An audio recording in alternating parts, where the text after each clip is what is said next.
బోరుగడ్డకు వైసీపీకి సంబంధం లేదా? అయితే ఇప్పుడు ఈ చర్చ ఎందుకు వచ్చిందంటే నిన్నటి నుంచి కూడా బోరుగడ్డ అనిల్కి వైఎస్ఆర్ కాంగ్రెస్ పార్టీకి సంబంధం లేదు అని చెప్పేసి వైసీపీకి చెందినటువంటి కీలక నేతలు అధికార ప్రతినిధులే వారు ప్రకటనలు విడుదల చేస్తామన్నారు. ఎందుకంటే ఈ మధ్యకాలంలో వాళ్ళు ఏదో కొన్ని చర్చల్లో చూశారంట. బోరుగడ్డ అనిల్ని వైసీపీకి చెందిన వ్యక్తిగా కొంతమంది మాట్లాడుతూ ఉన్నారు కూటమి నేతలు.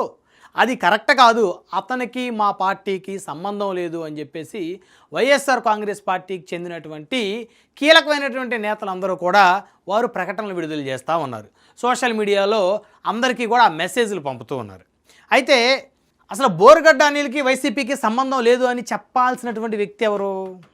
సజ్జల రామకృష్ణారెడ్డి గారు చెప్పాలి. ఎందుకంటే జగన్మోహన్ రెడ్డి గారు చెప్పాలని మనం అనకూడదు. ఆయన ఒక మాజీ ముఖ్యమంత్రి, ప్రస్తుతం ఒక శాసనసభ్యుడు, గతంలో ప్రతిపక్ష నేతగా పనిచేశారు. సో ఒక పార్టీకి అధినేతగా ఉన్నారు కాబట్టి ఇలాంటి ఉన్మాదుల గురించి ఆయన మాట్లాడాలి అని చెప్పేసి ఎవరు కూడా కోరుకోరు. అయితే ఈ ఉన్మాది ఎంతమందిని నీచంగా మాట్లాడాడో తెలుసా? ఎంతమందిని ఫోన్లు చేసి ఇష్టానుసారంగా దూషించారో తెలుసా? అలాంటి ఉన్మాదుల గురించి మాజీ ముఖ్యమంత్రి మాట్లాడాలని ఎవరు అనుకోరు. కానీ సజ్జల రామకృష్ణారెడ్డి గారు మాట్లాడాలి. ఆయన నోరు తెరవాలి. ఇతనికి మాకు సంబంధం లేదు, ఈ బోరుగడ్డ అనిల్ అనేటువంటి ఉన్మాదికి మాకు ఎలాంటి సంబంధం లేదని చెప్పేసి చెప్పాల్సినటువంటి వ్యక్తి ఎవరు? సాక్షాత్తు సజ్జల రామకృష్ణారెడ్డి గారు. ఎందుకంటే